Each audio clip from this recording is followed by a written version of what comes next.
Interestingly जो teenagers में ज़्यादा मूवीज़ या टीवी सीरीज़ मशहूर हैं तो सरप्राइजिंगली वो हैं जिनमें फिल्थ बहुत ज़्यादा है या जिनमें ये स्लैंग बहुत ज़्यादा है या थग कल्चर या गैंगस्टर कल्चर। तो दे नो एक्चुअली कैसे हमारे दिल के कॉर्ड्स को छेड़ना है और सबलिमिनल मैसेजेस वो तो फिर एक अलग ही दुनिया, इंशाल्लाह उस पर मैं आता हूँ।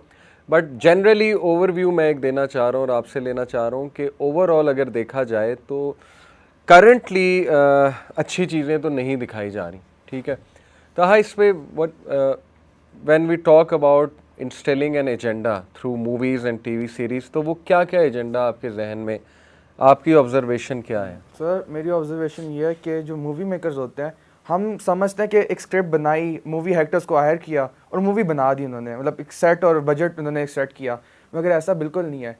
बड़े बड़े साइकोलॉजिस्ट वो हायर करते हैं जो बेसिकली अपने व्यूअर्स की साइकी समझने की कोशिश करते हैं। मैं पिछले दिन एक वाइस न्यूज़ की रिसर्च पढ़ रहा था। उन्होंने एक ग्रुप ऑफ लोगों को लिया, उन्होंने एक सिनेमा में उनको बिठाया और उनके उनके साथ ना डिवाइसेस लगा ली थी जो आपके माइंड को मॉनिटर करती हैं। तब उनकी रिसर्च से उन्होंने ये हासिल किया कि आपके जो हैं, जो मूवी आपकी जो देख रहे हैं आप कोई एक्शंस नहीं लग रहा है बेसिकली, मिसाल के तौर पर। तब जो आपकी जो आइज जिस तरह हिल रही हैं, आपके जो ब्रेन में कौन से चैप्टर्स एक्टिव हैं, कौन से चैप्टर्स एक्टिव नहीं है, वो काफ़ी सिमिलर थे लोगों के अंदर। और ये चीज़ें कैसे ये लोग एकदम से हमारे सारे व्यूवर्स को कैसे कंट्रोल कर लेते हैं, ये लोग लाइटिंग के जरिए, ये लोग किस एंगल से आपकी ले रहे होते हैं वीडियो। फिर म्यूजिक का बहुत रोल है, म्यूजिक का काफ़ी रोल है, सस्पेंस वाला म्यूजिक, इमोशनल म्यूजिक, उससे जाहिर है काफ़ी वो जज्बात। कलर ग्रेडिंग का काफ़ी रोल होता है इसके अंदर, बहुत ज़्यादा कलर ग्रेडिंग का। अब मैं आपको कलर ग्रेडिंग की मिसाल दे सकता हूँ। अगर इन्हें कोई बैकवर्ड इलाका देखना है, मिसाल के तौर पर जब भी ये मिडल ईस्ट को दिखाते हैं तब एक येलो सा, एक डस्टी सा फ्रेम दिखाते हैं, रशिया को ब्लू दिखाते हैं, रशिया को ब्लू दिखाते हैं। और जो यूएस होता है उसको ऐसा दिखाते हैं कि जूटोपिया है, कुछ मुश्किल नहीं है यहाँ बस मज़े ही मज़े हैं, कोई आपको परेशानी मिलेगी नहीं अमेरिका के अंदर या यूरोपियन कंट्रीज़ के अंदर। तब ये एजेंडा तो फिर इसका मतलब डेफिनेटली है।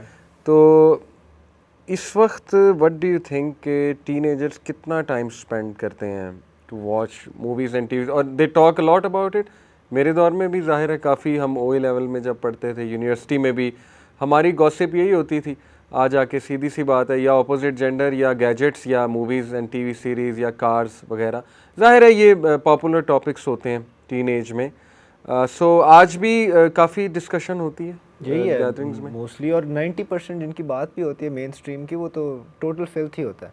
आप अगर पॉजिटिव साइड की देखना चाहें, वो काफ़ी कम मिलती हैं। अब जिस तरह आपको काफ़ी मिल सकती हैं कुछ पुराने जो पर्सनालिटीज़ थी उन पे बनाई गई मूवीज़ होती हैं जिनका मेन मोटिव ही यही होता है ताकि आप उधर सीख सकें। कुछ गैंगस्टर्स पे इस तरह बनाई हुई है कि आप उनकी पूरी life from birth to end देख सकें और लाइक अंडरस्टैंड कर सकें कि जो एक तो बिल्कुल कूल पर्सपेक्टिव उसमें है, लेकिन उसके कॉन्सिक्वेंसेज और उसके नुकसानात क्या कैसे। बट ये वाली चीज़ें डिस्कशन में बहुत कम होती हैं and it's all what's trending.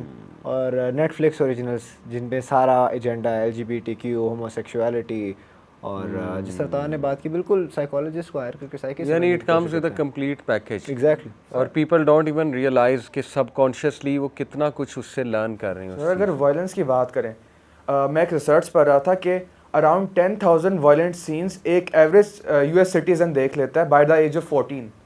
सोचे एक बच्चा है जो पता नहीं कब से मूवीज़ देख रहा है, कब से टीवी सीरीज देख रहा है, मतलब कह लें वो PG रेटेड हो या ना हो, या आजकल तो 18 से जो नीचे लोग होते हैं वो ज़्यादा 18+ सीरीज देख रहे होते हैं 18 से ऊपर की निस्बत। तब आप देखें कि वायलेंस हमारी सोसाइटी के ना क्यों बढ़ते जा रहे हैं। लोग वायलेंट हो रहे हैं, लोग टॉक्सिक हो रहे हैं। और दूसरी बात है कि टर्म हम यूज़ करते हैं इसके लिए कि बायस्टैंडर एपैथी काफ़ी बढ़ती जा रही है। उसका मतलब ये है कि आप देखें कब जब भी कोई एक्सीडेंट होता है, कम लोग हेल्प कर रहे होते हैं, ज़्यादा लोग बाहर खड़े होकर कोई वीडियो बना रहा है, कोई देख रहा है, कोई हंसी मजाक कर रहा है, देखो गाड़ी को क्या हो गया, बड़ा वो फैसिनेट हो रहे हैं इस चीज़ को। जब वो मूवीज़ में देखेंगे, मूवीज़ में तो डॉक्यूमेंटेड है, किसी को नुकसान नहीं पहुंच रहा। तब वो उसी परसेप्शन के साथ वो रियल लाइफ में जो एक्सीडेंट्स होते हैं, जो वायलेंट एक्शंस होते हैं, वो उसी अंदाज के साथ वो एक रियल लाइफ को परसेप्ट करते हैं, जिससे फिर हमारी सोसाइटी बर्बाद होती जा रही है, वायलेंस बढ़ते जा रहा है, टॉक्सिक लोग ज़्यादा बढ़ते जा रहे हैं। इसके इफेक्ट्स तो हैं, लेकिन ये कि पीपल डोंट वांट टू सी। मैं एक और तरफ तवज्जो दिलाता हूँ आपकी कि let's talk about Muslims representation in movies and TV series. Bollywood की अगर बात करूँ तो उसमें मुसलमान उन्होंने दिखाया जो स्कल कैप पहनता है, कड़ा पहना होता है, सुरमा लगाया होता है। सुरमा लगाया होता है, यहाँ पे वो रुमाल रखा होता है, और वो मोस्ट प्रोबेबली भाई लोग होता है बदमाश होता है। फिर ये कि वो दरबार भी जाता है, अच्छी खासी चैरिटी भी करता है। मतलब ये बड़ी अजीब बात है कि मुसलमान को दरबार के साथ बड़ा उन्होंने अटैच दिखाया हुआ है। हालांकि if you talk about our Islamic legacy, अकीदा, तो प्रॉफिट सल्लल्लाहु अलैहि वसल्लम ने पसंद नहीं फरमाया कब्रों के ऊपर दरबार को बनाना। लेकिन चलें, वो उनके यहाँ रिप्रेजेंटेशन ये है। हॉलीवुड की बात करें तो एक बुक है the real bad Arabs, the real bad Arabs. उसमें उसने बंदे ने प्रूव किया है कि 50s से लेके मतलब 80s तक तो ये प्रोपेगेंडा बहुत हाई था कि अरब्स को स्पेसिफिकली सैवेज दिखाया जाता था, या बहुत बैकवर्ड, या उसको बड़ा फ़नी सा ह्यूमरस सा कैरेक्टर, या लूज़र टाइप कैरेक्टर। जैसे काफ़ी मूवीज़ में दिखाया कि उससे फ़ाइट हो रही है तो वो उसका मजाक उड़ा रहे हैं, the way he is moving his sword, the way he is moving his body वगैरह वगैरह। तो ये मेरे तो ख्याल में ये बड़ा क्लियर कट मैसेज है मूवीज़ की तरफ से कि हमारे लिए द सुपीरियर जनरेशन या द सुपीरियर आप कह लें रेस इज़ गोरा रेस, सीधी सी बात है, ठीक है ना। तो ऑन दी अदर हैंड अभी जो पॉपुलर मूवी थीम्स चल रही हैं वो जैसे जैन आपने कहा कि उसमें मुस्लिम कैरेक्टर्स और टीवी सीरीज़ में जो मुस्लिम कैरेक्टर्स हैं उनको किस तरह से दिखाया जा रहा है। ये तो मैंने बताया ना रियल बैड अरब्स के, चलो अरब्स के ख़िलाफ़ प्रॉपर एक प्रोपेगेंडा मूवीज़ में उनको डिग्रेड करने के लिए और उनको डिफेम करने के लिए। सिमिलरली बॉलीवुड आप देखें, सीधी सीधी अकीदा की करप्शन है कि मुसलमान बस ऐसा होता है। तो आजकल क्या दिखाया जा रहा है मुस्लिम कैरेक्टर्स? सर काफ़ी देर तक हमारे मुस्लिम कैरेक्टर्स को टेररिस्ट शो किया गया।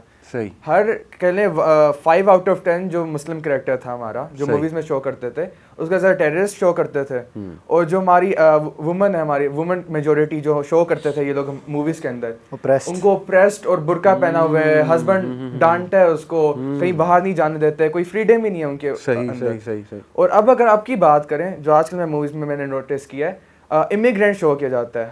हमें मुस्लिम्स को हमारी अपनी कंट्री में शो नहीं कराएंगे कि हमारी कंट्री में क्या हो रहा है, वो बेसिकली वहाँ इमिग्रेंट दिखाएंगे, पुअर इमिग्रेंट और कैसे क्या ये अपनी कंट्री छोड़ के बाहर आए हुए, कि इसकी जो मुल्क है जो इसका वो तो इतना बैकवर्ड है, वहाँ कोई पोटेंशियल नहीं है, ऑपरेशन होती है, एक्सप्लॉयटेशन होती है। तब इसलिए वो जूटोपिया भाग गया है, जूटोपिया में रहने के लिए आ गया है अमेरिका के अंदर, या यूरोपियन कंट्रीज में भी यही है, क्योंकि हॉलीवुड तो सारे को कवर करते हैं ना, अमेरिकन कंट्रीज को भी दिखाता है, यूरोपियन कंट्रीज को भी दिखाता है।